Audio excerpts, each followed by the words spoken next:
இந்த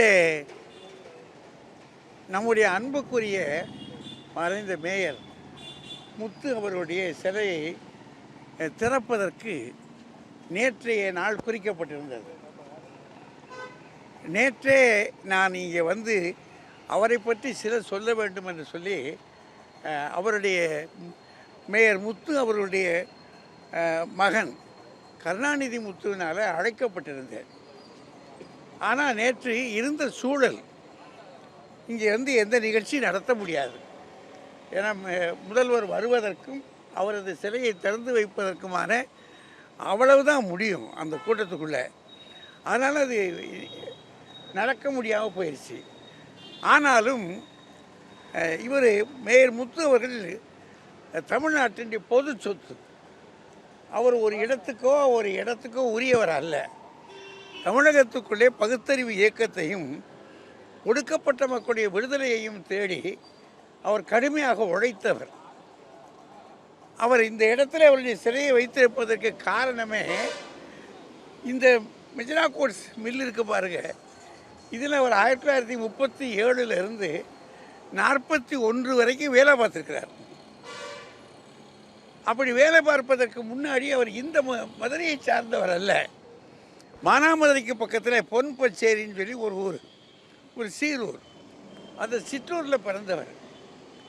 அங்கே இருந்து 1926க்கு முன்னதாக ரங்கூனில் பழைக்கிறதுக்கு போயிருக்கார். ரங்கூனில் ஒரு நகரத்தாருடைய கடையில், அடகு கடையில் வேலை பார்த்துருக்கார். ஒரு 7 ஆண்டுகள் அங்கே இருந்திருக்கார். 2 முறை போயிருக்காரு. 7 ஆண்டுகள் இருந்திருக்கார். அங்கே வேலை பார்த்த அனுபவம் அவருக்கு ஒரு கை கொடுத்துருக்கிறது. அதை வைத்து கொண்டு அந்த சிற்றூரில் பிழைக்க முடியாது என்பதனால அப்போ மக்களுக்கு பொதுவாக பிழைப்புக்கு வழி இந்த மெஜினா கோட்ஸ், அப்போ ஹார்வி மில்லுன்னு பேர் இருக்குது. இந்த மில்லில் வந்து பிழைக்கிறதுக்காக வந்திருக்கிறார். ஆனால் இங்கே வந்து வந்தபோது 4 வருஷம் தான் அவர் வேலை பார்த்துருக்கார். 37 41 வரைக்கும். அந்த 4 ஆண்டுகளுக்குள்ளே அவரிடத்தில் இருந்த அந்த இளமையிலே இருந்த பகுத்தறிவு இயக்கம், ஒடுக்கப்பட்ட மக்களை விடுதலை செய்ய வேண்டும் என்ற உணர்வு அவர்கள் ஆழங்கால் பட்டு போச்சு. இந்த பக்கத்தில் இந்த அரசு இருக்கு பாருங்க, இது பக்கத்தில் ஒரு நூல் நிலையம் படிப்பகம் இருந்தது. அது உடையார்பாளையம் வேலாயுதம் நினைவு படிப்பகம்னு ஒரு படிப்பகம் இருந்தது. அதுக்கு பக்கத்தில் ஒரு டீ கடை, அது திராவிடன் தேநீர் சாலை. இந்த டீ கடை தான் அவருக்கு பிழப்பு. அதுக்குள்ளே எந்த நேரமும் நாங்கள் அப்போ அவருக்கு எனக்கு ஒரு 20 வயதுக்கு வித்தியாசம். 1916 அவர் பிறந்திருக்காரு. நான் 1936 பிறந்தவன். நான் இந்த டிஎல்சி பள்ளிக்கூடம் இருக்கு பாருங்க, இந்த டிஎல்சி பள்ளிக்கூடத்தில் தான் 2 ஆண்டுகள் படித்தேன். அப்போது எனக்கு அவரை தெரியாது. ஆனால் அவரிடத்தில் துணைக்கு இருந்தார் பாருங்க, அவருடைய ஊழியர். அவருக்கு வந்து ஒரு ஒரு துணையான ஆள். அவரை புடவீட்டு ராஜரத்னம் இருக்கார் பாருங்க, ராஜரத்னம். அவரும் இவரும் ரொம்ப முக்கியமான நெருங்கிய நண்பர்கள். குடவீடு ராஜரத்னமும் நானும் இந்த பள்ளியில் படித்த ஆளுங்க. அதனால் இந்த பக்கத்தில் நாங்கள் வரும்போதெல்லாம் இவரை இந்த கடையில் பார்ப்போம். ஒரு வெள்ளை சட்டை, வெள்ளை வேஷ்டி, வெள்ளை துண்டு, இதுதான் அவருடைய உடைமைகள். அவருடைய உடம்பில் ஒரு 22 இடத்துக்கு மேலே காயங்கள் உண்டு. இன்றைக்கு மாதிரி அன்றைக்கு இயக்கத்தை வளர்க்க முடியாது. அன்றைக்கு அரசியல் இயக்கங்கள் ஒன்றோடு ஒன்று அடித்து கொண்டு வெட்டுக்குத்து காயங்கள் தான். அந்த வெட்டுக்குத்து காயங்களில் தான் இவங்க கட்சியை வளர்க்க வேண்டிய கட்டாயம். அதில் இவர் இருந்த இது பகுத்தறிவு இயக்கம். பகுத்தறிவு இயக்கத்தை பற்றி பல்மாதிரி அந்த காலத்தை இன்றைக்கே கடவுளை பற்றி பேசினா தகராறு இருக்குது. அப்போ அன்றைக்கு எப்படி இருந்திருக்குன்னு யோசித்து பாருங்கள். ஆனால் இவர் என்ன செய்கிறாரு, கடவுள்னா சொல்லு, எங்கன்னு சொல்லி நீ பார்த்துருக்கியான்னு கேட்குற அளவில் இருக்கார். அந்த பகுத்தறிவு இயக்கத்தில் இருக்கார். அது மட்டும் இல்லை, ஜாதிய விடுதலைக்கு பாருங்கள், அதில் மும்முரமாக இருக்கார். அப்படி இருந்ததுனால அந்த கட்சி வளர்வது என்பது ரொம்ப கடினம். ஆனால் இன்றைக்கு திராவிட இயக்கங்கள் இன்னைக்கு கொடிகட்டி பறந்துருக்கு. அப்படின்னா தமிழகத்துக்குள்ள அது அடக்க முடியாத ஒரு மிகப்பெரிய சக்தியாக வளர்ந்துருக்குதுன்னு சொன்னால் கால்கோள் இட்டவர் அப்படின்னா மதுரை மேயர் முத்து தான். அவர் இல்லாமல் தென் மாவட்டங்களில் இல்லை எந்த மாவட்டமானாலும் சரி திராவிட இயக்கத்தின் வளர்ச்சி இருக்குது பாருங்கள், அது எந்திரிக்கிறது ரொம்ப கடினம். இவர் ஒன்றும் பெரிய படிப்பாளி இல்லை, 5வது கூட படிக்கலை. ஏன்னா கிராமத்துக்குள்ள அந்த காலத்தில் அவ்வளோ படிப்பு இல்லை, படிக்கவும் முடியாத வசதி இல்லை. அங்கேருந்து இங்கே பிழப்புக்கு வந்துட்டார். ஆனால் ரொம்ப படித்தவங்க மேடையில் அவர் உட்காந்துருந்தார். அறிஞர் அண்ணா இவர் பேச்சை கேட்பார் எதுக்கெடுத்தாலும். முத்தமிழறிஞர் கலைஞர் இவருடைய பேச்சை கேட்பார். அவருடைய இயக்கம்லாம் முழுக்க முழுக்க தொண்டு செய்வது தான். இந்த பகுதி இருக்குது பாருங்கள், இதுவும் இந்த மெஜினா கோட்ஸ் மில்லும் திடீர்னு பார்த்தோம். நாங்கள் இந்த பள்ளியில் படிச்சுக்கிட்டு இருப்போம். 11 மணிக்கு இங்கே ஒரு சங்கு ஊதும். அந்த சங்கு ஊதும் போது மக்கள் சாப்பாட்டுக்கு புறப்பட்டு போவாங்க. அந்நேரம் பார்த்தீங்கன்னா திடீர்னு சத்தமாக கேட்கும் எங்கள் பள்ளிக்கூடத்துக்குள்ளே. என்ன சத்தம் அப்படின்னா வெட்டிட்டாங்க, தொழிற்சங்க மோதல்கள். அப்படி தொழிற்சங்க மோதல்கள் இருந்த காலத்தில் இவர் இயக்கத்தை வளர்த்தவர். அதனால் பெரிய பெரிய தலைவர்கள் எல்லாம் இவருடைய பேச்சை கேட்பாங்க. இந்த குடவீடு இருக்குது பாருங்க எங்கள் பக்கத்தில், அதுவும் இவரையும் பிரிக்க முடியாது. அந்த அளவுக்கு இவங்க ரொம்ப ஈடுபாடாக இருந்தவங்க. அவர் மெல்ல மெல்ல தமிழகம் முழுவதும் திராவிட இயக்கத்தை கட்டி காத்தார். அதனால் எந்த தலைவர்களும் அவர் முத்தமிழறிஞர், அறிஞர் அண்ணா, அப்புறம் நம்ம இவர் பெரியவர் நம்ம எம்ஜிஆர், பெரியவர் எம்ஜிஆர், இவங்க எல்லாருமே இவர் சொன்னால் அவங்க கேட்பாங்க. எதிலும் இவருடைய கருத்தை கேட்காம அவங்க செய்கிறதில்லை. அந்த அளவுக்கு முக்கியத்துவம் வாய்ந்தவராக வாய்ந்தார். அதனால் அவர் என்ன செஞ்சார்னா, அவர் மதுரைக்கு வரும்போது முத்துவாக வந்தார். இந்த பகுதிக்கு வந்தபோது மக்கள்லாம் முத்தண்ணன் அவர் ஆக்கினாங்க. அது மட்டும் இல்லை, இந்த மதுரை மக்கள் இருக்காங்களே அவங்க எல்லாருமே உரிமையோடு மதுரை முத்துன்னு சொன்னாங்க. ஆனால் அவர் செய்த சேவை இருக்குது பாருங்கள், அந்த தொண்டு அவரை மேயர் முத்துன்னு ஆக்கிடுச்சு. இந்த உயரம் இருக்கே, அது படித்தவங்க கூட அந்த காலத்தில் எட்ட முடியாத உயரம். உங்களுக்கு என்ன இப்போ இவ்வளோ தெரியும் அப்படின்னு நீங்கள் கேட்கலாம். 1983 எனக்கு ஒரு விருது கொடுத்தாங்க கோயம்புத்தூரில், தமிழறிஞர் அப்படின்னு முதல் விருது அதுதான். அப்போ அவங்க மேயராக இருந்தார். நம்ம ஐயா முத்தன் மேயர் முத்துன்னு இருக்காங்களே, அவங்க மேயராக இருந்தாங்க, மதுரை மேயர். ஆனால் என்னுடைய கூட்டத்தை என்னை பாராட்டணும்னு சொல்லி இங்கே கேப்பரநாள் பக்கத்தில் ஒரு ஸ்கூலில் வந்து என்னை பாராட்டுவதற்காக நாங்கள் அழைச்சிருந்தோம். வந்து இருந்து முழுமையாக பாராட்டினார், மனந்திறந்து பாராட்டினார்.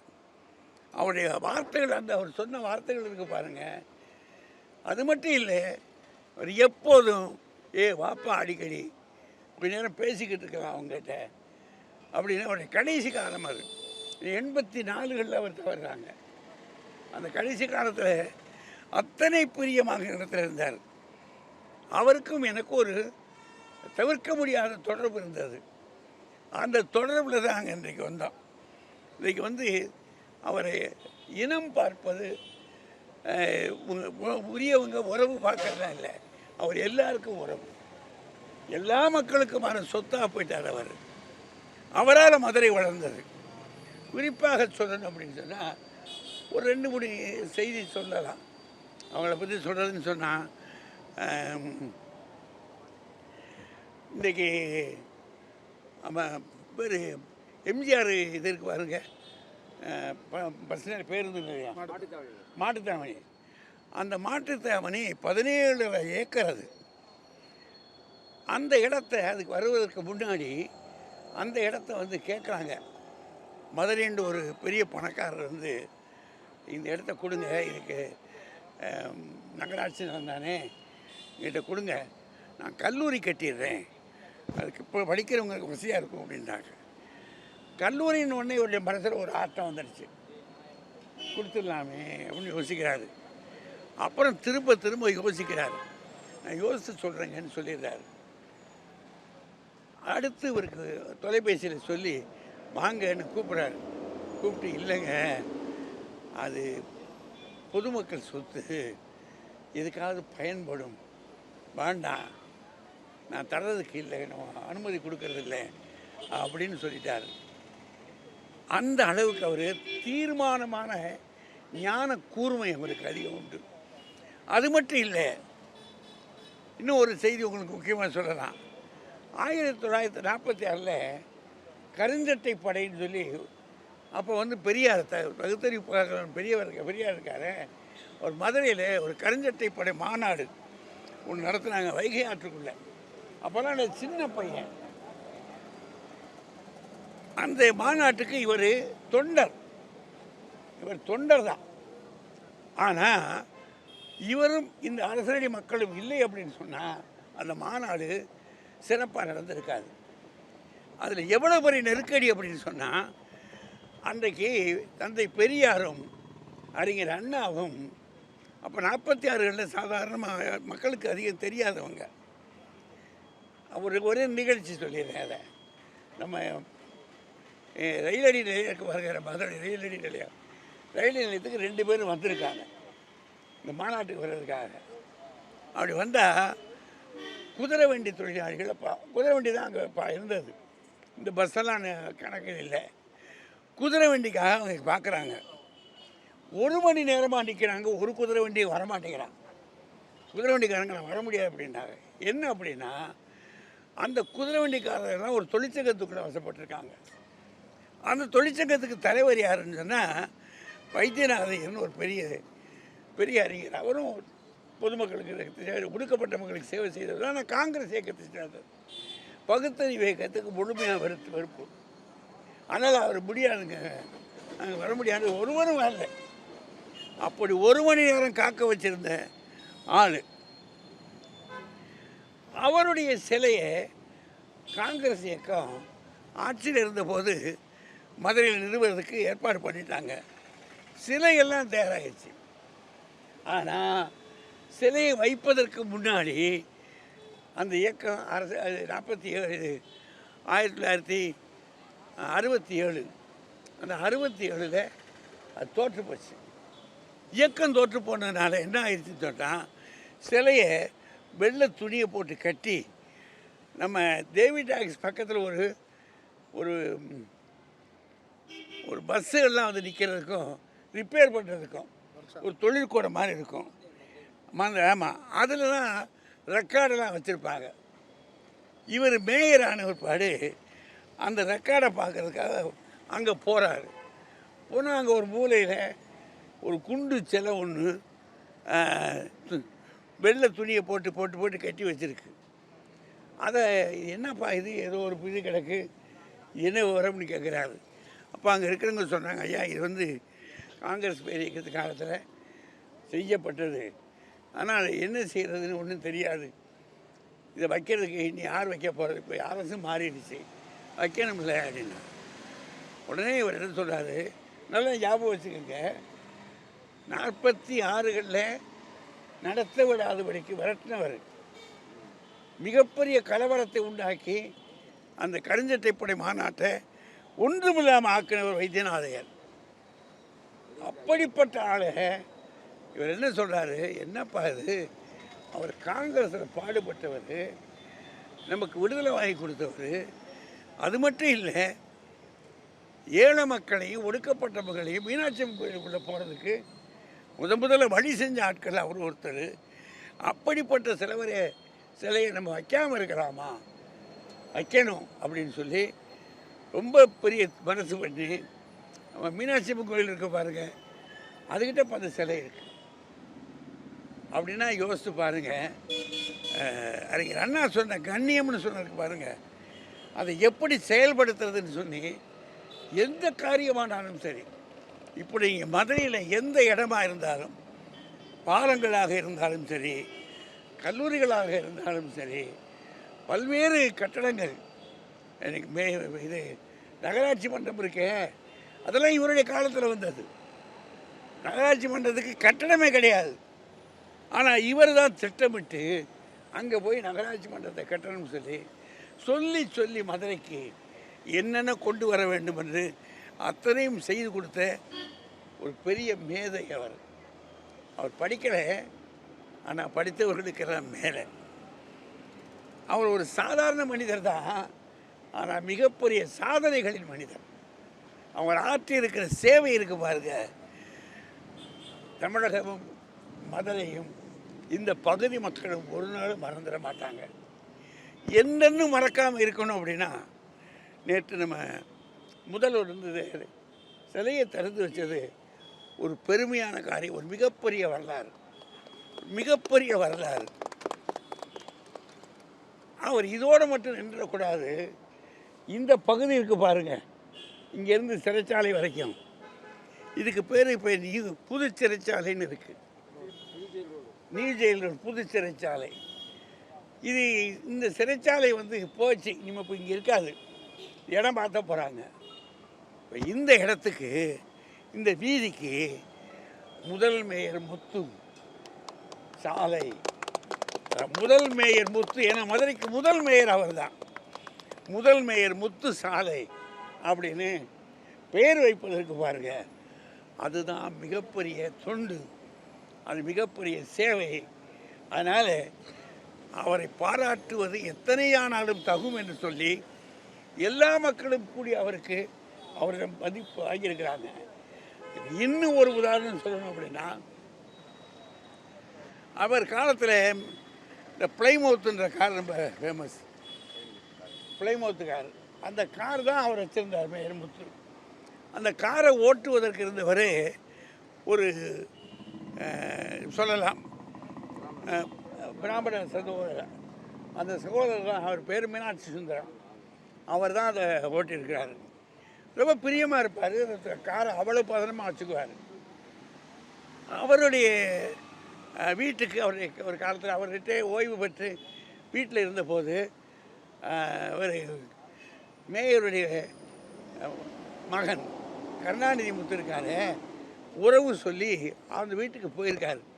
ஓய்வு பெற்றுட்டாரு, எப்படி இருக்காரோ என்னவோ பார்த்துட்டு வருவோம்னு போயிருக்காரு. போனால் சாமி படங்களுக்கு இடையில் மேயர் முத்துனுடைய படம் இருந்திருக்கு. ஏன்னா இங்கே சாமி படம், அந்த பக்கமும் சாமி படம். அப்போ இவர் அவரை கேட்டிருக்காரு, என்ன இது நீங்கள் சாமி கும்பிட்றாரு, சாமி படத்துக்கு இடையில போய் எங்கள் தகப்பனார் படத்தை வச்சுருக்கீங்களே, இது எப்படி அப்படின்னு. அப்போ அவர் முடியாதவர் அவர் சொல்லியிருக்காரு, தன்னுடைய மகளை கூப்பிட்டுருக்காரு. ஆமாம், உனக்கு வேலை வாங்கி கொடுத்தது யாருன்னா, இந்த சொன்னாங்க, இப்போ தானே சொன்னேன் கோரிக்கை. சாலை அது ஒன்று தான், அது போதும். தெரிவிச்சிருக்கிறீங்க, கடிதம் மூலமாவோ அல்லது நேரில் கடிதம் வாய்ப்புகள் இருக்கா முதல்வரை? ஏன்னா நீங்களாம் முதல்வரை ஈஸியாக அணுகக்கூடிய ஆட்கள். இல்லை, கடிதம் கொடுத்துருக்காங்க, கொடுத்துருக்குல்ல, கொடுத்துருக்கு. அதனால் அது அவருக்கு தெரியும் எல்லாம். இருந்தாலும் ஐயா மூலமாக கொடுக்குறது அது கொஞ்சம் வேகமாக இருக்கும். இல்லை இவர் சொல்கிறோம்ல, நம்ம இவங்கெல்லாம் போட போகிறாங்கன்றத, அதனால் அவர் பார்த்துக்கிடுவாங்க. அதனால் நிச்சயமாக செய்வாங்கன்ற நம்பிக்கை எனக்கு இருக்குது. அதுக்கும் மேலே இருந்ததுன்னா போய் அவர் பார்த்து பண்ணிக்கலாம். சரியா? வேறு என்ன சொல்லணும்? நேற்று ரோட் ஷோவில் முதல்வர் உங்களை வீட்டருகே சந்திச்சாங்க. அந்த சந்திப்பு எப்படின்னா, ரொம்ப நாள் கழிச்சு மிக நீண்ட தூரத்துக்கு ரோட் ஷோ போனாங்க, உங்களையும் சந்திச்சாங்க. என்ன பேசுனாங்க, நீங்கள் என்ன பரிமாறிக்கிட்டீங்க அவரோட? அது என்ன பேசிக்கிட்டாங்க, அவர் என்ன உடல்நலம் இருக்கா, நல்லா இருக்கேன், உங்கள் வீட்டில் தவறுன பிற்பாடு உடம்பை பார்த்துக்கிட்டீங்களா, பார்த்துக்கங்க, அதுக்கு நல்லா இருக்கணும் அப்படின்னாரு. சரி, அவர் அன்பு தான் நமக்கு தேவை. அதனால் நாங்கள் அவரை பார்த்து பேசுனதில் எனக்கு ஒரு மகிழ்ச்சி, அவருக்கும் அதில் மகிழ்ச்சி இருக்கின்றது. அவருடைய முகநூல் மூலமாக தெரிஞ்சு போச்சு. அதனால் முகநூல் எல்லாத்துலேயுமே பகிர்ந்திருக்காரு. அதனால் மகிழ்ச்சியான நினைவுகள் நேற்று. அது அவ்வளோதான். அந்த கூட்டத்துக்குள்ளங்க இங்கிட்டு நெருக்கல், அந்த பக்கம் நெருக்கல், அது என்ன பேச முடியும்? நீங்கள் நேற்று